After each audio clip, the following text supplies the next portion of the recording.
Hello बच्चों, कैसे हो आप सभी लोग। आई होप आप सब लोग बहुत अच्छे होंगे और अपनी हेल्थ का भी बहुत अच्छे से ध्यान रख रहे होंगे।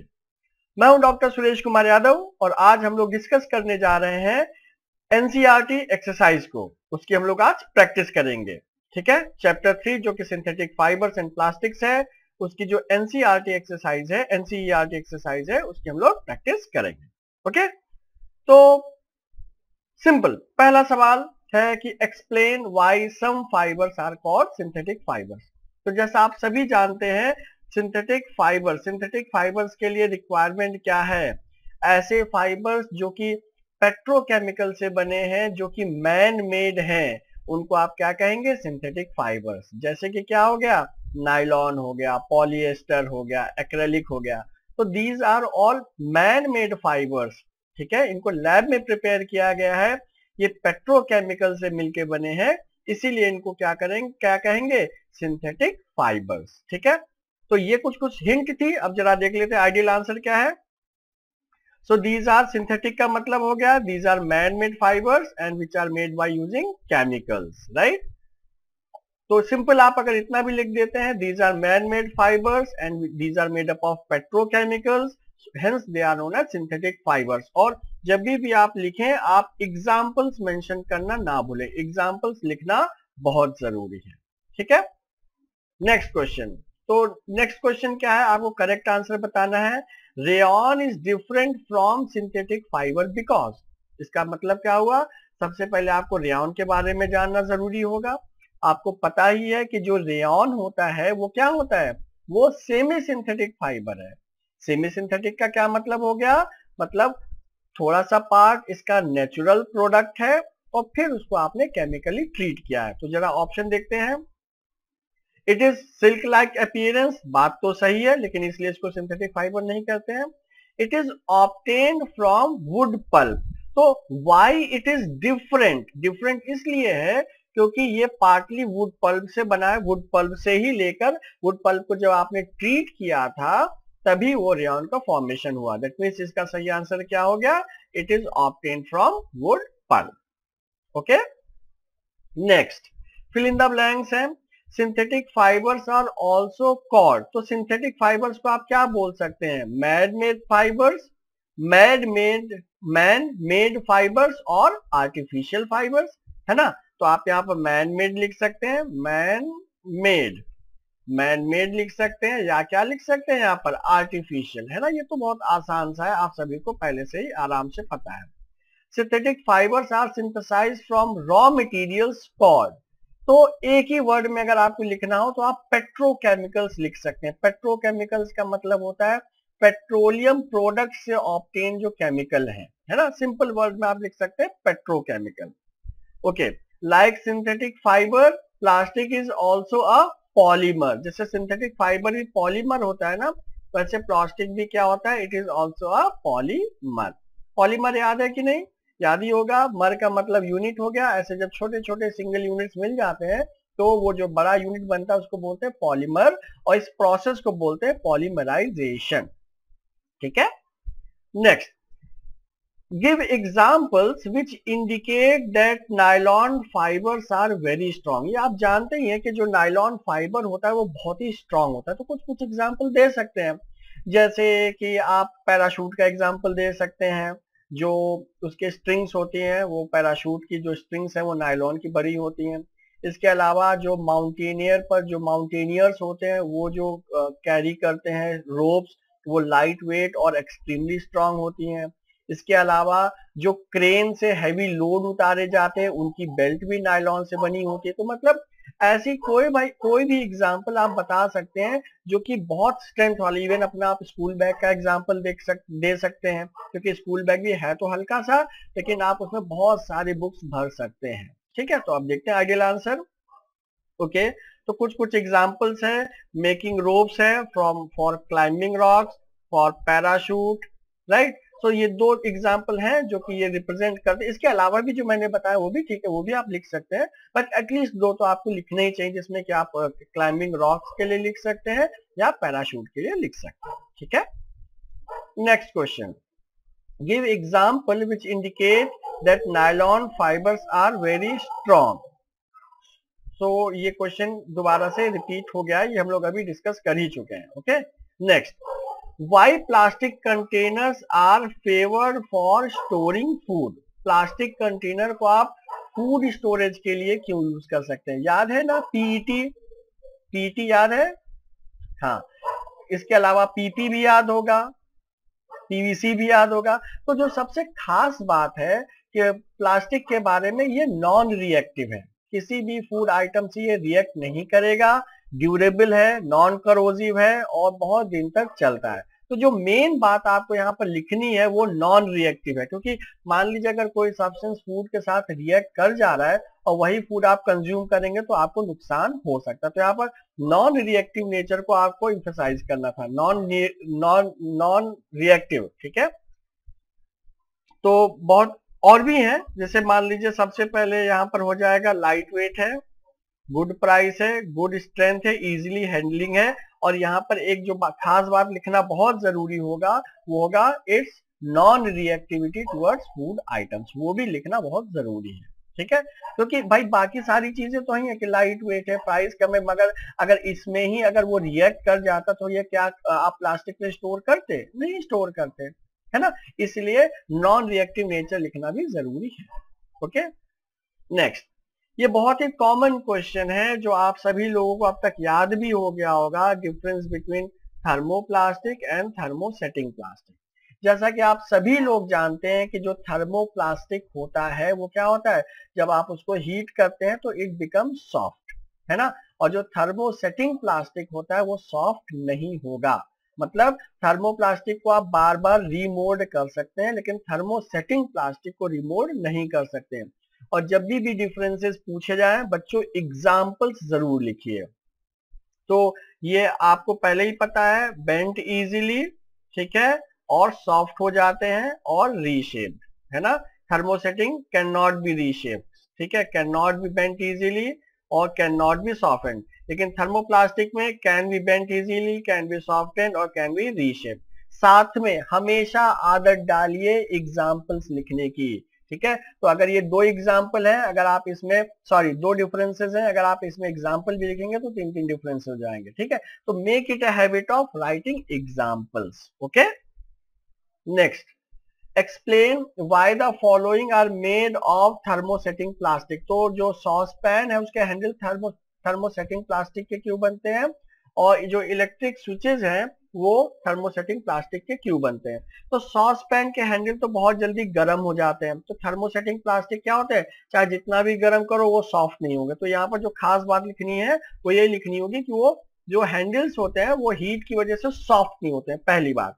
दूसरी बात, अगर इलेक्ट्रिक प्लग्स और स्विचेस की बात करते हैं तो इलेक्ट्रिक प्लग एंड स्विचेस क्या है, नॉन कंडक्टिव है. मतलब कि जो थर्मोसेटिंग प्लास्टिक है वो बैड कंडक्टर ऑफ इलेक्ट्रिसिटी है, इसीलिए तो आप इलेक्ट्रिक प्लग स्विचेस यूज करते हैं. पहली बात कि नॉन कंडक्टर है. दूसरी बात, चाहे जितना हीट हो जाए ये मेल्ट नहीं करते हैं, चाहे इलेक्ट्रिक स्विचेस जितने भी हीट हो जाए थर्मोसेटिंग प्लास्टिक मेल्ट नहीं होते हैं, इस वजह से यूज किया गया है. तो आंसर डिस्कस करते हैं. ओके, तो सबसे खास बात यहाँ पर क्या है, जो सॉस पैन, क्योंकि वहां पर हीट की बात की जा रही है, तो जो सॉस पैन होगा वो क्या होगा, does not soften on heating, तो मतलब वो सॉफ्ट नहीं होगा. और थर्मोसेटिंग में की बात करें तो यहाँ पर poor conductor of heat and electricity है, तो हीट भी ट्रांसमिट नहीं होगी और इलेक्ट्रिसिटी भी ट्रांसमिट नहीं होगी. ओके बच्चों, नेक्स्ट क्वेश्चन नंबर 8 की बात करते हैं. तो जो अलग अलग मटेरियल है इनको आपको कैटेगराइज करना है, कैन बी रिसाइकिल्ड और कैन नॉट बी रिसाइकिल्ड. तो जो प्रिंसिपल है उसमें सिंपल बात है, जो थर्मोसेटिंग होंगे क्योंकि वो एक बार बन गए उनको फिर आप रिसाइकिल नहीं कर सकते. मतलब इस क्वेश्चन को ऐसे भी पूछा जा सकता है, थर्मोप्लास्टिक और थर्मोसेटिंग प्लास्टिक के हिसाब से सेपरेट आउट करना है. टेलीफोन इंस्ट्रूमेंट क्या है, थर्मोसेटिंग प्लास्टिक है. ठीक है, प्लास्टिक तो है, नॉर्मल प्लास्टिक है, थर्मोप्लास्टिक है. कुकर हैंडल क्या होगा, thermosetting plastic. Carry bag thermoplastic. Ball point pens क्या हो जाएंगे, ये थर्मोसेटिंग प्लास्टिक है आई गेस. प्लास्टिक बाउल्स, ये डिपेंड करता है कि कौन सा प्लास्टिक बाउल है, कुछ फ्लेक्सिबल पॉलीप्रोपाइलिन के भी हो सकते हैं और बेकेलाइट के भी हो सकते हैं. ठीक है, प्लास्टिक कवरिंग, ये तो आपका पीवीसी होगा, ये हो जाएगा आपका रिसाइकिल किया जाएगा. इलेक्ट्रिक स्विचेस नहीं किए जा सकते, प्लास्टिक चेयर्स की जा सकती हैं। तो एक बार आंसर दे सकते हैं। कैन नॉट बी रिसाइकल में देखिए thermo telephone instrument, cooker handle और इलेक्ट्रिकल स्विचेस। तो जो ये प्लास्टिक बाउल है ये बेकालाइट के नहीं है, थर्मोसेटिंग के नहीं है, इसलिए इनको आप रिसाइकिल यूज कर सकते हैं। बॉल पॉइंट पेन्स हैं उनको भी आप मेल्ट करके यूज कर सकते हैं। ठीक है, ये पॉइंट समझ में आ गया। तो इसमें थोड़ा सा और स्पेसिफाई करना चाहिए था कि प्लास्टिक बाउल्स है तो वो कौन से टाइप के होंगे। एनीवे, नेक्स्ट राणा साहब की शर्ट की बात कर लेते हैं। इनको समर में एक शर्ट लेनी थी, तो किस मटेरियल की ये शर्ट लें? आपको पता ही है कि जो समर्स हैं उसमें हम प्रेफर करते हैं नेचुरल फैब्रिक, है ना, जैसे कॉटन हो गया। तो वहां पर सिंथेटिक फाइबर कोई भी एडवाइज नहीं करेगा क्योंकि वो स्वेट नहीं एब्जॉर्ब करता है, ठीक है, प्लस वो बॉडी से स्टिक भी कर जाता है, इसीलिए सभी लोग सजेस्ट करेंगे कि ये कॉटन को सिलेक्ट करें, राइट, कॉटन। तो shirt should be made up of cotton. Cotton क्यों? क्योंकि वो बहुत ही आसानी से स्वेट को एब्जॉर्ब कर सकता है। दूसरी बात क्या है कि जब स्वेट एब्जॉर्ब कर लेगा फिर स्वेट इवेपोरेट भी होता रहेगा तो बॉडी को एक कूलिंग इफेक्ट मिलेगा। ठीक है, next, give example to show that plastics are non corrosive in nature. Non corrosive का मतलब क्या हो गया? अगर वो नॉन करोजिव का मतलब हो गया नॉन रिएक्टिव, तो प्लास्टिक्स नॉन रिएक्टिव है, ये आपको पता ही है। आप उसमें बहुत सारे एसिड्स स्टोर कर सकते हैं, बेस स्टोर कर सकते हैं, फूड सब्सटेंस भी स्टोर कर सकते हैं। ठीक है, तो देख लेते हैं इन्होंने क्या लिखा हुआ है। ओके, तो अगर आप स्ट्रॉन्ग केमिकल्स भी डायरेक्ट कांटेक्ट में लाते हैं तब भी उनमें कोई करोजन नहीं होता है। इवन आप हार्पिक वगैरह देखिए, प्लास्टिक की बॉटल में ही तो आता है, स्ट्रॉन्ग एसिड है वो, मतलब उसमें HCl प्रेजेंट होता है, फिर भी वो रिएक्ट नहीं करते हैं। ठीक है, तो प्लास्टिक जो कंटेनर्स हैं वो नॉन करोजिव हैं क्योंकि वो एसिड और बेसेस या इवन स्ट्रॉन्ग सॉल्ट से रिएक्ट नहीं करते हैं। Okay, next, should handle and tooth bristles of toothbrush should be made up of same material। आप सोचिए अगर ऐसा होता तो टूथब्रश ही कितना फ्लेक्सिबल होता, तो ये मटेरियल डिफरेंट होने चाहिए। क्यों? क्योंकि जो हैंडल है वो हार्ड होता है और जो ब्रिसल्स होते हैं वो सॉफ्ट होते हैं, तो मटेरियल क्या होना चाहिए? डिफरेंट मटेरियल होना चाहिए। ठीक है, तो handle and bristles should be of different material. Reason being, handle जो होता है वो थोड़ा सा हार्ड एंड स्ट्रॉन्ग होगा और जो ब्रिसल्स होने चाहिए वो सॉफ्ट एंड फ्लेक्सिबल होने चाहिए। आप इमेजिन कीजिए ऐसा टूथब्रश जो ब्रिसल्स जितना सॉफ्ट होगा तो उससे काम कैसे बनेगा, है ना। Next, avoid plastic as far as possible.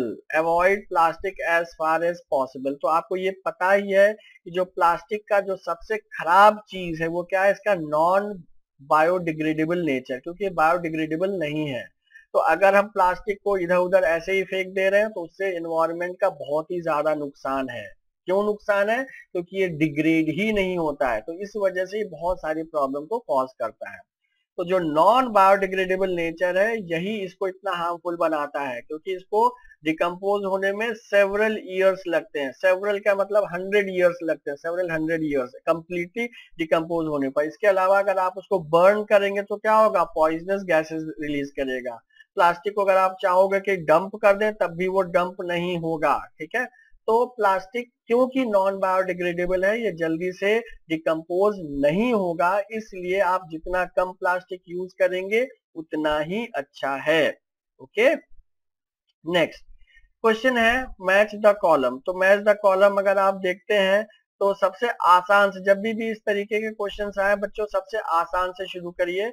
Nylon हमको पता ही है कि वो किसके लिए यूज होगा? पैराशूट के लिए यूज होता है। ठीक है, टेफ्लॉन आपको पता ही है कि क्या होता है? नॉन स्टिक कुकवेयर होता है। और रेयॉन क्या होता है? प्रिपेयर्ड बाय वुड पल्प हो गया। बच कौन गया? पॉलिएस्टर। ठीक है, तो जब भी मैच द कॉलम आता है आपको हमेशा सबसे आसान से शुरू करना है जिसको आप बहुत अच्छे से जानते हैं। ठीक है, क्वेश्चन नंबर 14 की बात करते हैं। तो आई गेस ये भी हम लोग डिस्कस कर चुके हैं, हम लोगों ने अभी डिस्कस किया था, right. Question number 14, manufacturing synthetic fibre is actually helping in conservation of forest. तो सिंथेटिक फाइबर से आप फॉरेस्ट बचा रहे, कैसे बचा रहे? आप थोड़ा सा सोचिए। सभी के घर में ऑलमोस्ट प्लास्टिक की कुर्सी है ना। जब तक प्लास्टिक नहीं था तो सबके घर में लकड़ी की कुर्सी होती थी। ठीक, लकड़ी की कुर्सी, लकड़ी कहाँ से आई? जंगल से आई, फॉरेस्ट से ही तो आई। लकड़ी की कुर्सी की एक टांग टूट जाती थी तो हम लोग क्या करते थे? उसी को जला के ताप के खत्म कर देते थे, फिर दूसरी लकड़ी कटती थी, फिर उससे कुर्सी बनती थी। बट अभी क्या है, एक कुर्सी की टांग टूट गई, कबाड़ी वाले को बेच दिया, फिर से रिसाइकिल होकर दोबारा से बन गया कुर्सी। तो जो भी सिंथेटिक फाइबर्स हैं उससे बहुत सारा हम लोग नेचुरल फाइबर कंजर्व कर रहे हैं, बचा रहे हैं। ठीक है, ये बात माननी पड़ेगी कि नो डाउट इनकी वजह से पोल्यूशन भी हो रहा है, लेकिन बहुत सारा नेचुरल जो हमारे पास वेजिटेशन है या फॉरेस्ट है उससे उसको बचा भी रहे हैं by using synthetic fibre, right. तो अगर हमको जो रॉ मटेरियल, अगर मान लो आप कोई भी फर्नीचर देख लो, अब तो हर चीज प्लास्टिक की आती है, अगर प्लास्टिक नहीं होता तो उसकी जगह हमें क्या यूज करना पड़ता, वुड यूज करना पड़ता, और वुड के लिए हमें ट्रीज यूज करने पड़ते, और धीरे धीरे फॉरेस्ट और कम होते चले जाते हैं। ठीक है, क्या ये बात समझ में आ गई? Next, describe an activity to show that thermoplastic is a poor conductor of electricity। ओ भाई बहुत ही सिंपल है, पुअर कंडक्टर ऑफ इलेक्ट्रिसिटी। आपको तो पता ही है इलेक्ट्रिसिटी के क्या करना है, एक सर्किट बना दीजिए, बैटरी कनेक्ट कर दीजिए, अगर मेटल रखेंगे तो बल्ब जल जाएगा मेटल, और अगर कोई नॉन मेटल रखेंगे तो वो क्या हो जाएगा, बल्ब नहीं जलेगा। बल्ब नहीं जल रहा है, इसका मतलब क्या हो गया, पुअर कंडक्टर। तो अगर ये आपका पीस है, देखिए ये मेटल है, तो ऑब्वियसली जब आप पूरा सर्किट करेंगे तो बल्ब जलेगा, कोई पुअर कंडक्टर होगा तो ये बल्ब नहीं जलेगा, है ना बच्चों। तो ये एनसीईआरटी की चैप्टर 3 की प्रैक्टिस एक्सरसाइज थी, जिसमें कि हम लोगों ने क्वेश्चन को डिस्कस किया और फिर उसके क्या आइडियल आंसर्स होने चाहिए थे वो भी मेंशन है ना। तो हमेशा कीवर्ड्स पर आपको फोकस करना है, क्योंकि ये साइंस है। अगर आप कीवर्ड्स लिखते हैं तो बहुत कम शब्दों में भी आप सही आंसर लिख पाएंगे, लेकिन अगर आप कीवर्ड्स नहीं लिखते हैं, आप पूरी कहानी लिखते रहेंगे, तो हो सकता है आपको तब भी थोड़े मार्क्स कम मिले, है ना। बहुत बार ऐसा होता है कि आप कहते हैं कि हम यही लिखना चाह रहे थे, लेकिन जब तक वो वर्ड नहीं होगा वो थोड़ा सा मार्क्स मिलने में मुश्किल होती है। तो थोड़ा सा अभी आप पहचानना शुरू कीजिए कि आखिर कीवर्ड्स क्या है। हर क्वेश्चन में कुछ ना कुछ कीवर्ड्स होते हैं, इंपॉर्टेंट वर्ड्स होते हैं, जिनको लिखना बहुत ज्यादा जरूरी होता है। ओके, तो छोटा सा वीडियो था। आई होप आपको ये क्वेश्चन पहले से भी आते होंगे, पहले से आपको पता होंगे, लेकिन अब थोड़ा और अच्छे से आ गए, है ना बच्चों। तो ठीक है, ऐसे ही आप अच्छे से पढ़ते रहिए, अपना बहुत अच्छे से ध्यान रखिए। Stay fit, stay healthy and enjoy chemistry.